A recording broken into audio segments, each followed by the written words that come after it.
vétérinaires sommes prêts à discuter avec vous et avec Madame le ministre de la Santé de toutes les adaptations qui seront nécessaires. Une réduction de 50% des quantités de principes actifs antibiotiques, mais aussi la quasi-extinction du recours aux antibiotiques d'importance critique. Sans intervention législative et sans qu'ait été stigmatisée par le découplage la culpabilité des vétérinaires sans l'ombre d'une preuve.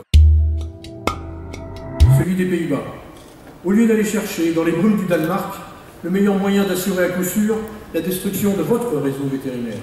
Découpler la prescription de la délivrance, comme viennent de le recommander quelques eurodéputés, c'est prescrire l'euthanasie de votre réseau de santé publique. Si notre probité ne vaut rien, que ferez-vous de nos tampons, de notre signature? Les convulsions opérées autour de la certification des animaux destinés aux échanges intracommunautaires relèvent du même procès d'intention. Cessons de jouer à la roulette russe. À qui va-t-on confier la gestion de la santé animale? A-t-on nous préféré un carteron de pharmaciens, forts de leurs 20 heures de formation sur le médicament vétérinaire? Construisons ensemble l'avenir, donnez à notre profession un contrat d'objectifs et faisons respecter la loi. Envisagez comme nous le retrait des antibiotiques de l'aliment médicamenteux. Les consommateurs seront les premiers à vous remercier. Vous disposez d'un outil sans équivalent, la visite sanitaire bovine.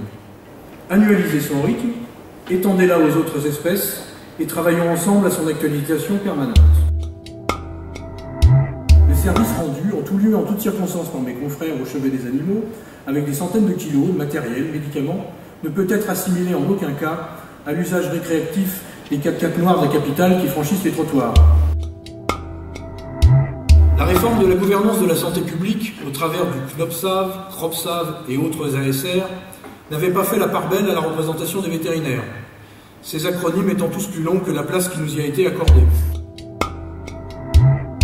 La rigueur scientifique, associée à l'empathie pour le monde animal, donne aux vétérinaires la légitimité pour gérer les actions en faveur des animaux en souffrance. Redonnons une crédibilité à ce qui apparaît souvent à nos concitoyens comme un charity business. Vous avez évoqué récemment votre volonté politique de promouvoir par une loi d'avenir une agriculture française qui deviendrait écologique et en demeurant néanmoins compétitive, serait susceptible d'être érigée en modèle communautaire. Au lieu de nous débarquer parce que coupables ou dérangeants, embarquez-nous dans cette croisière verte qui ne réussira que si elle demeure pour l'élevage français un voyage d'affaires.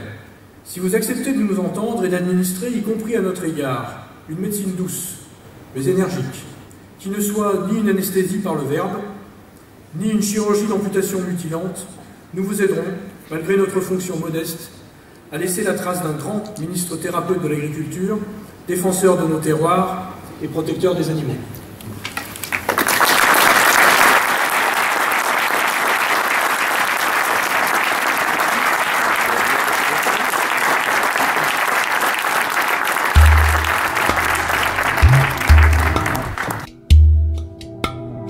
Le message est assez simple, il est dans la manière dont on doit combiner ensemble ce qui est le réseau que vous représentez, absolument nécessaire pour pouvoir maintenir une politique sanitaire dans le domaine animal et avec les liens et les connexions qu'il y a avec le domaine humain. Donc modèle économique qu'on connaît, que vous connaissez, c'est là qu'est le problème. Prescripteur, modèle économique, vétérinaire, réseau. Je n'ai pas l'intention de venir ce matin pour vous dire que vous seriez des coupables désignés, prescripteurs d'antibiotiques et ayant intérêt à le faire et à continuer à le faire. Moi, je veux atteindre l'objectif. C'est-à-dire une agriculture qui aura changé, qui va changer, qui sera beaucoup moins consommatrice et qui, dans le domaine sanitaire, bien sûr, jouera sur des logiques différentes de celles qu'on a connues jusqu'ici. Et le réseau des vétérinaires, moi je compte dessus. Je ne suis pas là pour le stigmatiser. J'ai évoqué en particulier pour les antibiotiques critiques la possibilité du découplage. Mais vous l'avez dit aussi, et j'ai bien regardé d'ailleurs ce qui s'est passé à l'échelle européenne, c'est pas forcément là où il y a le découplage qu'on a les meilleurs résultats. Non, j'ai un objectif. Diminuer la consommation d'antibiotiques. L'antibiorésistance, au bout du compte, de toute façon, ça nous amènerait à un moment, si ça continuait, à remettre en cause non seulement le modèle de manière globale, mais la capacité qu'on a à résoudre un certain nombre de problèmes de virus qui sont posés. Eh bien, le ministère et les services concernés vont associer les vétérinaires, votre syndicat, Et on trouvera ensemble les solutions pour garantir l'enjeu de départ. On sera d'accord, par exemple, pour dire, et je le dis, qu'il faudra retirer de la liste positive un certain nombre d'antibiotiques qui sont directement accessibles aujourd'hui par des groupements de producteurs. De la même manière que les aliments médicamenteux qui aujourd'hui intègrent directement des antibiotiques dans l'alimentation, c'est trop facile. C'est la prescription qui compte là. Donc de ce côté-là, on doit pouvoir trouver des accords. Le changement de modèle, produire autrement, faire mieux avec moins, c'est tout l'enjeu. Vous êtes au premier chef des gens sur lesquels il faut qu'on puisse compter. Vous avez évoqué d'ailleurs aussi cette visite sanitaire bovine. C'est un outil extrêmement précieux pour faire des collectes, avoir des fichiers, avoir des informations qu'on n'a pas sans ça. Donc moi je propose que d'ici 2014, cette visite, vous l'avez souhaité, soit annualisée. Et je suis là aussi venu ce matin pour dire que dans tous les cas, à tous les échelons, il faut que les représentants des vétérinaires soient présents. Je souhaite, je veux, et nous ferons en sorte que les vétérinaires soient partout présents. Vous avez, dans toute cette grande politique sanitaire, un mot absolument essentiel à dire. Et d'ailleurs, il faudra aussi que le ministre de l'Agriculture fasse passer le message au ministre de la Santé.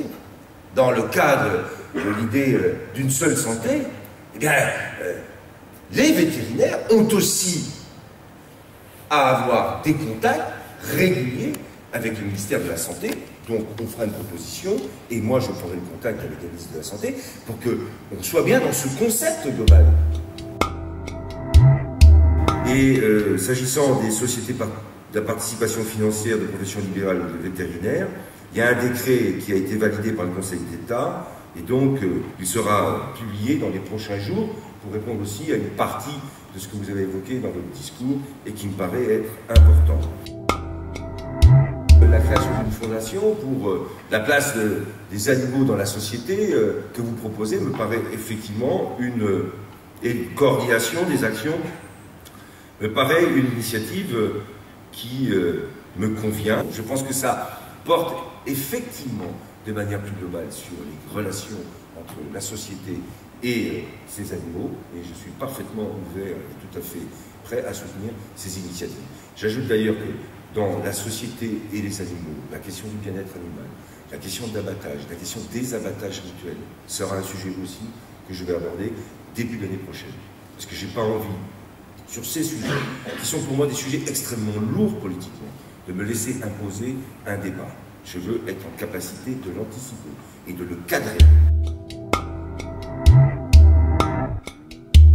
Voilà ce que je voulais vous dire. Donc, la France, dans l'Europe, une volonté, un projet, un objectif, et surtout l'idée ce matin de vous dire que je ne suis pas là pour dire qu'il y aurait des coupables dans la salle.